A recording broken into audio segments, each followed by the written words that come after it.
बहुत समय पहले की बात है। सोनपुर नाम का एक गांव था। उस गांव के किनारे एक छोटा सा टूटा फूटा घर था। उस घर की दीवारों में दरारें तो थीं, पर उससे भी गहरी दरारें वहां रहने वालों के दिल में थीं। उस घर में सिर्फ 3 लोग थे, चंपा, उसकी सास सरला और उसकी मासूम बेटी मोनी। महज कुछ दिनों पहले ही चंपा के पति की मृत्यु हो गई थी। घर का चूल्हा जलता रहे, इसलिए चंपा गांव के एक रसूखदार धनीराम सेठ के यहाँ मजदूरी करने लगी। धनीराम, जो नाम का तो धनी था, पर दिल का उतना ही कंगाल। उसके काले कारनामे पूरा गांव जानता था। एक सुबह चंपा काम के लिए घर से निकल पड़ी। घर की जिम्मेदारियों और मोनी को सुलाने के चक्कर में वह थोड़ी लेट हो गई थी। जैसे ही वह सेठ की चौखट पर पहुंची, धनीराम उस पर चीख पड़ा। ओ महारानी, ये तेरे बाप का घर है क्या, जो जब मन किया चली आई? घड़ी देखना भूल गई है, या फिर गरीबी ने दिमाग भी खा लिया है? साफ सुन ले, कल से 1 मिनट भी ऊपर नीचे हुआ तो सीधी पगार काट लूंगा। मुफ्त की रोटी नहीं तोड़ती यहाँ तू, समझी? गवार कहीं की। माफ कर दीजिए सेठ जी, बस आज थोड़ी देर हो गई, आगे से ऐसा नहीं होगा, गलती हो गई मुझसे। धनीराम बड़बड़ाता हुआ वहां से चला गया। चंपा भारी मन से काम पर लग गई और सोच में डूब पड़ी। गवार? इसने मुझे गवार कहा? जमींदार, अगर आज मेरी किस्मत का सितारा गर्दिश में न होता ना, तो तुझे दिखाती कि जिस कागज के टुकड़ों को तू पगार कहता है, वैसी डिग्रियां मैंने गोल्ड मेडल के साथ हासिल की हैं। मैं उस यूनिवर्सिटी की टॉपर थी, जहां तेरे जैसे लोग कदम रखने से भी डरते हैं। चंपा धीरे धीरे शाम होते होते घर का पूरा काम खत्म कर घर जाती है।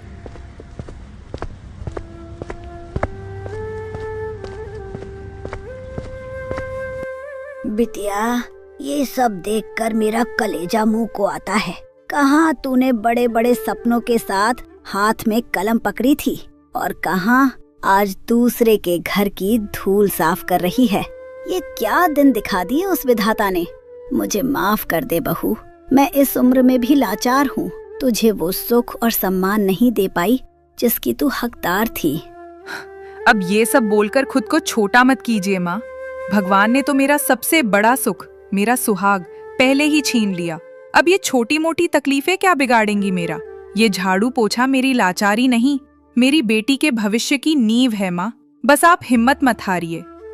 चंपा ने लंबी सांस ली और अपनी सोती हुई बेटी मोनी को देखी और बोली, चलो माँ, अब ये सब सोचकर मन भारी मत करो। आज सो जाते हैं, कल छुट्टी है, तो मैंने सोचा है कि बिटिया को कहीं बाहर घुमाने ले जाऊंगी। बहुत दिनों से वो इसी 4 दीवारी में कैद है, थोड़ा उसका मन भी बहल जाएगा। सरला ने जल्दी से पल्लू के छोर में बंधे कुछ मुड़े तुड़े नोट निकाले और चंपा के हाथ पर रख दिए। मेरे पास पेंशन के कुछ थोड़े बहुत पैसे बचे हैं, इन्हें रख ले बिटिया। मना मत करना, ये मेरी मोनी के लिए है। उसे बाहर ले जाना और जो कुछ भी उसे पसंद हो जी भर के खिलाना। उसके चेहरे की मुस्कान ही हमारी असली कमाई है। ठीक है माँ, आपकी बात नहीं टालूंगी। आप भी आराम कीजिए। अगली सुबह सूरज की पहली किरण के साथ ही चंपा अपनी 15 साल की बेटी मोनी को लेकर बाजार की तरफ निकल पड़ी। मोनी के चेहरे पर एक अजीब सी खुशी थी। आखिर बहुत दिनों बाद वो घर से बाहर निकली थी। बाजार के रास्ते में ही एक चमकता दमकता चाइनीज ढाबा था, जहां से मैगी, नूडल्स और चाउमीन की खुशबू हवाओं में तैर रही थी। 15 साल की मासूम मोनी उस खुशबू को सूंघकर ठहर गई। उसने अपनी माँ का आंचल खींचा और बड़ी उम्मीद से उसकी तरफ देखा। माँ, देखो ना, कितनी अच्छी महक आ रही है। माँ, मुझे मैगी खानी है, प्लीज माँ, दिला दो ना। ठीक है मेरी बच्ची, आज तेरी हर जिद पूरी होगी। चल ढाबे पर चलते हैं। चंपा मोनी को लेकर काउंटर पर पहुंची।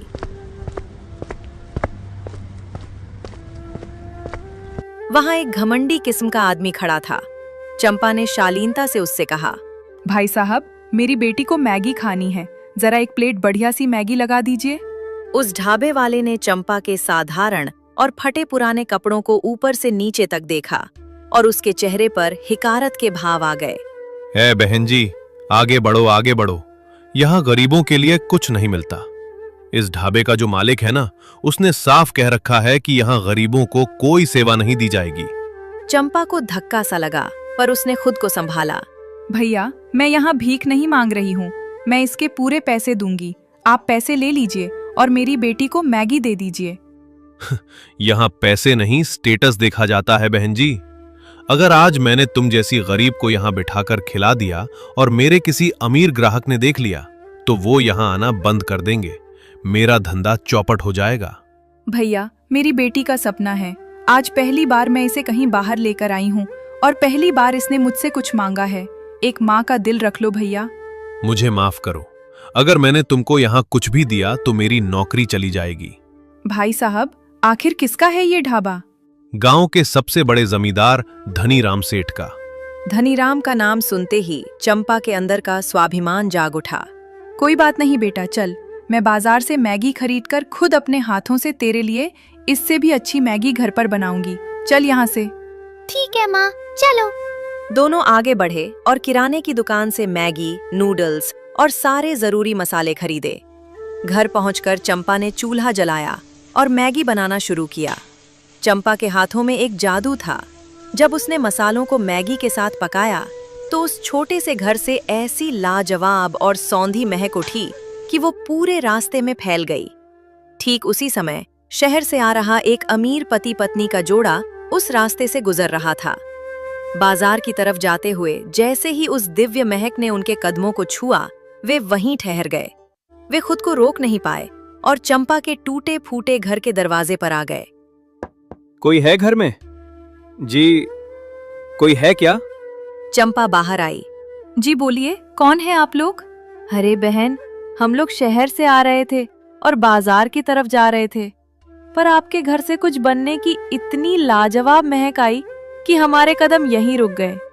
क्या आप हमें बता सकती हैं कि आप क्या बना रही हैं? अरे कुछ खास नहीं, बस बेटी के लिए मैगी बनाई है। अगर आप लोगों को खाना है तो संकोच मत कीजिए, अंदर आ जाइए। बिल्कुल बिल्कुल, क्यों नहीं। दोनों अंदर आ गए। चंपा ने उन्हें सत्कार के साथ बिठाया और मैगी परोसी। मैगी का पहला कौर मुंह में डालते ही दोनों की आंखें फटी की फटी रह गईं। अद्भुत! मैंने बड़े बड़े होटलों में खाया है, पर ऐसा स्वाद और ऐसा सटीक मसालों का तालमेल आज तक कहीं नहीं चखा। बहन, तुम्हारे हाथों में तो साक्षात अन्नपूर्णा का वास है। बातों बातों में पत्नी ने चंपा के चेहरे की उदासी भांप ली और उसके परिवार के बारे में पूछा। चंपा की आंखें भर आईं। क्या बताऊं भाई साहब, मेरे पति थे जो 2 साल पहले गुजर गए। वो बहुत अच्छे इंसान थे, मुझे खूब पढ़ाया लिखाया। वो मुझे डॉक्टर बनते देखना चाहते थे, पर उनके जाने के बाद हालात ऐसे बदले कि डिग्री धरी की धरी रह गई और आज मुझे पेट पालने के लिए दूसरों के घरों में झाड़ू पोछा और मजदूरी करनी पड़ती है। अब तो हालात ये हैं कि मैं अपनी इस बिटिया को आगे पढ़ा भी नहीं पा रही हूँ। चंपा की कहानी सुनकर उन दोनों पति पत्नी का दिल पसीज गया। उनकी आंखों में भी नमी आ गई। कोई बात नहीं बहन, हालातों से डरते नहीं, उनसे लड़ते हैं। तुम्हारी काबिलियत इस गरीबी में छिपने के लिए नहीं बनी है। वैसे तुम सुबह कितने बजे काम पर निकलती हो? मैं सुबह ठीक 5 बजे काम के लिए निकल जाती हूँ। तो सुनो चंपा, कल तुम काम पर मत जाना। कल हम सुबह ठीक इसी समय फिर यहाँ आएंगे और तुम्हारे लिए एक बहुत बड़ा सरप्राइज लेकर आएंगे। बस तुम कहीं जाना मत, हमारा इंतजार करना। ठीक है भाई साहब, मैं कहीं नहीं जाऊंगी। इतना बोलकर वो दोनों चंपा का शुक्रिया अदा करके वहां से चले गए। चंपा ने बड़े प्यार से अपनी बेटी मोनी को मैगी खिलाई, जिसके चेहरे पर अब दुनिया भर की खुशी थी। फिर चंपा ने अपनी बूढ़ी सास सरला को भी मैगी दी। सबने तृप्त होकर मैगी खाई और कल के उस अनजाने सरप्राइज की उम्मीद दिल में लिए सब चादर तान कर सो गए। अगली सुबह के अभी 5 भी नहीं बजे थे कि चंपा के घर के बाहर से आवाज आई।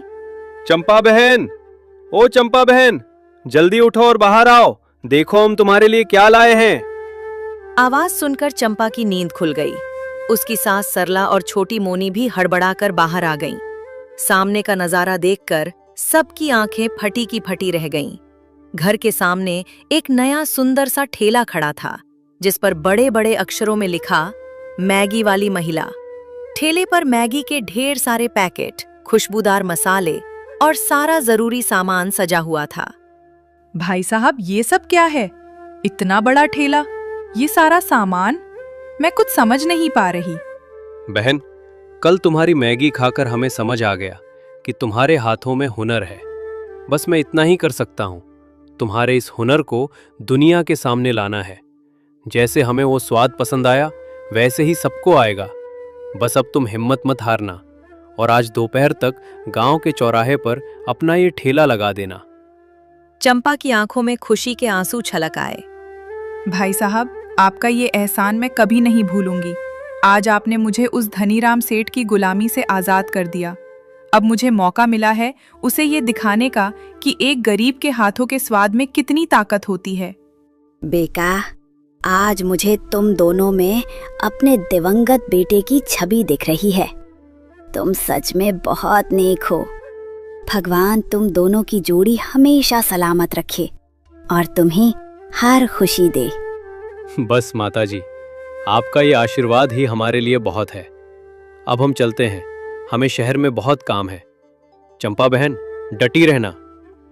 दोनों मुस्कुराते हुए चले गए। चंपा के अंदर अब एक नया जोश था।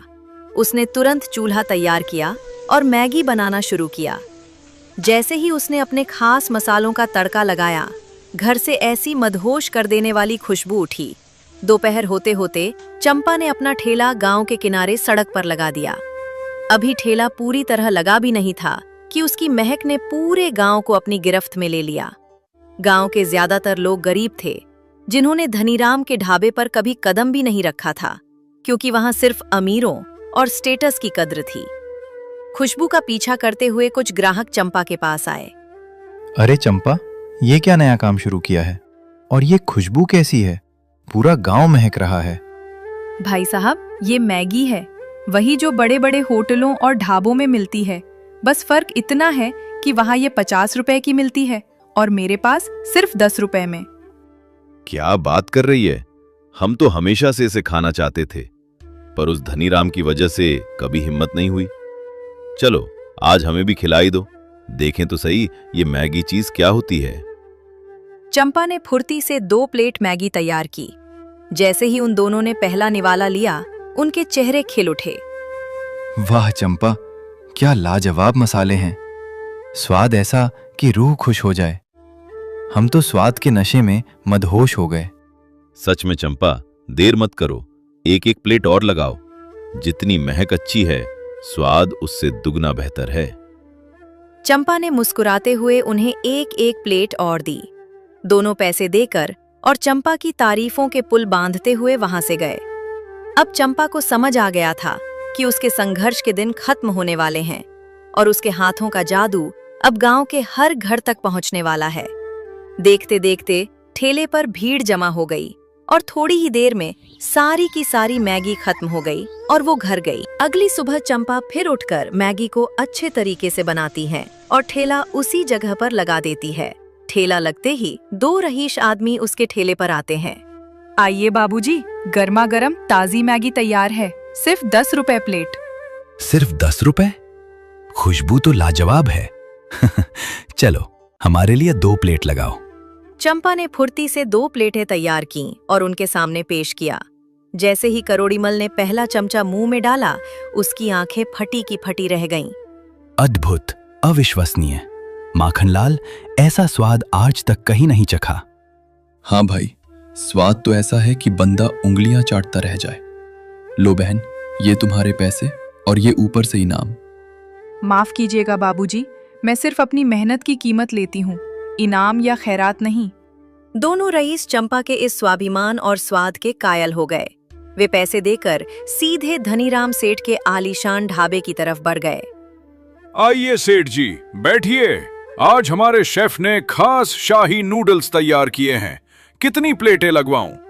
रहने दो धनीराम, तुम्हारे इस शेफ और नूडल्स में अब वो दम नहीं रहा। तुम्हारे कारीगरों में वो हुनर ही नहीं है। क्या आप लोग ये क्या कह रहे हैं? भला इस गांव में ऐसा कौन है जो मेरे मुकाबले का खाना बना सके? गांव के किनारे एक महिला ने मैगी का ठेला लगाया है, हम वहीं से खाकर आ रहे हैं। तुम्हारी 50 रुपए वाली मैगी उसके 10 रुपए वाले स्वाद के सामने बिल्कुल फीकी है। क्या? कौन सी औरत? ऐसा नहीं हो सकता। मैं अभी जाकर देखता हूं कि किसकी इतनी मजाल हुई।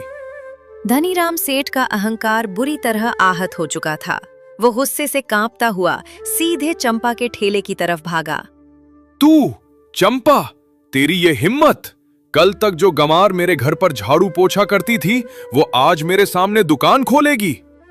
सेठ जी, दुकान छोटी है पर मेरी अपनी है। मेहनत की रोटी कमा रही हूँ। तू यहाँ बस 1-2 दिन की मेहमान है, उसके बाद तेरा ये सब कुछ खत्म कर दूंगा मैं। अभी तो सिर्फ शुरुआत है धनीराम सेठ जी। आप पैसों के घमंड में अंधे हैं, पर हुनर किसी की बपौती नहीं होता। बहुत जबान चलने लगी है तेरी। अभी बताता हूं तुझे, इस ठेले को तो मैं अभी नाली में पलट देता हूं। धनीराम का गुस्सा 7वें आसमान पर था। वो चंपा को धमकाने लगा और ठेला पलटने के लिए आगे बढ़ा। तभी अचानक पीछे से एक कड़क और रौबदार आवाज गूंजी। वो वही परदेसी जोड़ा था। खबरदार धनीराम, अगर एक कदम भी आगे बढ़े तो सीधे जेल जाओगे। आप कौन है भाई साहब, और मेरे बीच में क्यों आ रहे हैं? पहचाना मुझे? मैं तुम्हारे यहाँ मजदूरी करने वाले हरिया का बेटा हूँ और आज मैं इस जिले का कलेक्टर बनकर वापस आया हूँ। अरे नीतीश बाबू, गलती हो गई सरकार, मुझे माफ कर दीजिए। मैं तो बस ऐसे ही गलती हो गई। मुझसे नहीं, चंपा बहन से माफी मांग और यहाँ से दफा हो जा। सेठ ने चंपा से माफी मांगी और वहां से भाग गया। ये देख चंपा बहुत खुश हुई। सीख दोस्तों, अक्सर हम जब कभी जिंदगी से हारते हैं, तब हमारे जीवन में कोई ऐसा शख्स जरूर आता है जो हमारी पूरी तकदीर बदल देता है। इसलिए कभी हार न माने, अपने हुनर पर भरोसा रखें। वक्त बदलता जरूर है,